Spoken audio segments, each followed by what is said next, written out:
பொன்முடி பதவிக்கு சிக்கல், மொத்தமாக அமைச்சரவை மாற்ற முடிவெடுக்கும் ஸ்டாலின். திமுக கோட்டையில் ஏற்பட்ட மிகவும் பரபரப்பான முடிவு. சீனியர் அமைச்சர்களின் பதவிகளை பறிக்கப்பட்டு அவர்களை கட்சி வேலைக்கு அனுப்பப்படலாம். அதற்கான யோசனையில் முதல்வர் ஸ்டாலின் இருக்கிறார் என கோட்டை வட்டார தகவல் வருகின்றனர். வரிசையாக மூத்த அமைச்சர்கள் வழக்குகளில் சிக்கி வரும் நிலையில் முதல்வர் ஸ்டாலின் இந்த திட்டத்தில் இருப்பதாக கூறப்படுகிறது. வருமானத்துக்கு அதிகமாக சொத்து சேர்த்த வழக்கில் அமைச்சர் பொன்முடி, அவரது மனைவி விசாலாட்சி ஆகியோரை விடுதலை செய்து சிறப்பு நீதிமன்றம் அளித்த தீர்ப்பை சென்னை உயர்நீதிமன்றம் ரத்து செய்தது. 2006 முதல் 2011 ஆண்டு வரையிலான திமுக ஆட்சியில் உயர் கல்வித்துறை அமைச்சராகவும் கனிம வளத்துறை அமைச்சராகவும் பதவி வைத்த அமைச்சர் பொன்முடி வருமானத்திற்கு அதிகமாக 1,75,00,000 ரூபாய் அளவிற்கு சொத்து சேர்த்துள்ளதாக லஞ்ச ஒழிப்புத்துறை தரப்பில் வழக்கு பதிவு செய்யப்பட்டது. இந்த வழக்கை விசாரித்த விழுப்புரம் மாவட்ட சிறப்பு நீதிமன்றம் வழக்கில் குற்றம் சாட்டப்பட்ட பொன்முடி மற்றும் அவரது மனைவி விசாலாட்சி மீதான குற்றச்சாட்டுகள் நிரூபிக்கப்படவில்லை என கூறி இருவரையும் விடுதலை செய்து 2016 ஆண்டு ஏப்ரல் மாதம் தீர்ப்பளித்தது. இந்த தீர்ப்பை எடுத்து லஞ்ச ஒழிப்புத்துறை தரப்பில் 2017 ஆண்டு சென்னை உயர்நீதிமன்றத்தில் மேல்முறையீடு மனு தாக்கல் செய்யப்பட்டது. இந்த வழக்கை நீதிபதி ஜி. ஜெயச்சந்திரன் விசாரித்தார். இதில்தான் அமைச்சர் பொன்முடி, அவரது மனைவி விசாலாட்சி ஆகியோரை விடுதலை செய்தது. சிறப்பு நீதிமன்றம் அளித்த தீர்ப்பை சென்னை உயர்நீதிமன்றம் ரத்து செய்தது. பொன்முடி குற்றம் செய்ததை உறுதி செய்த ஹைகோர்ட் தண்டனை விவரங்களை அறிவிப்பதற்காக வழக்கின் விசாரணை வரும் 21ஆம் தேதிக்கு தள்ளி வைத்து நீதிபதி அன்றைய தினம் அமைச்சர் பொன்முடி, அவரது மனைவி விசாலாட்சி ஆகியோரை நேரிலோ அல்லது காணொலி மூலமாக ஆஜராக வேண்டும் என்று உத்தரவிட்டார்.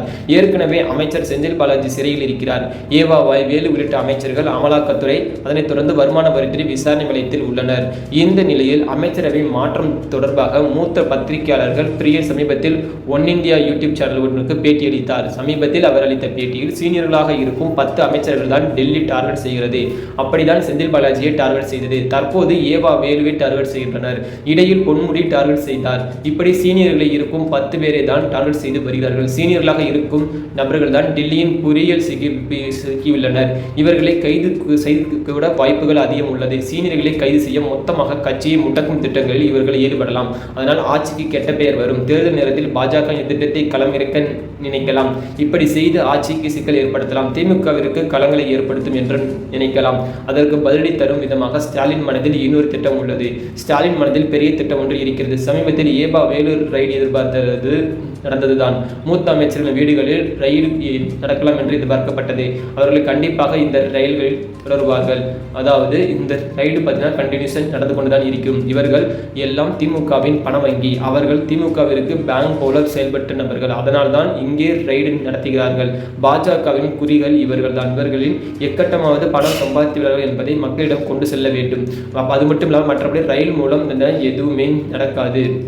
அதனைத் தொடர்ந்து திமுகவிற்கு பணம் செல்லக்கூடிய என்பதை மனதில் வைத்து பாஜக இந்த ரைடை ஏவி விட்டுள்ளது. இதற்கென பதிலடி கொடுக்கும் விதமில் ஸ்டாலின் திட்டத்தின்படி முதலில் இருக்கும் 10 சீனியர்களை பார்ட்டி வேலைக்கு இறக்க உள்ளார். தேர்தல் பணிகளை கொடுக்கலாம், மந்திரி பதவிகளை பறிக்கலாம், அவர்கள் கட்சிக்கு முன்னே கொண்டு வரலாம், இளம் நபர்களை அமைச்சர்களாக ஆக்கலாம், சீனியர்களுக்கு கட்சியில் முன்னுரிமை அளிக்கலாம். அது மட்டும் இல்லாமல் இளம் எம்எல்ஏக்கு அமைச்சர்கள் பதவிகளும் இளைஞர்களுக்கு அமைச்சர்கள் பதவிக்கு கொண்டு வந்து மாற்றம் செய்யும் என்று ஸ்டாலின் திட்டமிட்டுள்ளார். இந்த ஐடியாவில் ஸ்டாலின் இருப்பதாக எனக்கு தெரிய வந்துள்ளது. பாஜகவிற்கு பதிலடி கொடுக்க ஸ்டாலின் இந்த திட்டத்தில் இருப்பதாக மூத்த பத்திரிகையாளர்கள் தெரிவிக்கின்றனர். இதே மாதிரி அரசியலுக்குரிய உண்மையான தகவலை மட்டும் தெரிஞ்சு கொள்ள எப்போதுமே நம்ம சேனல் இணைந்திருங்கள். அனைவருக்கும் நன்றி, வணக்கம்.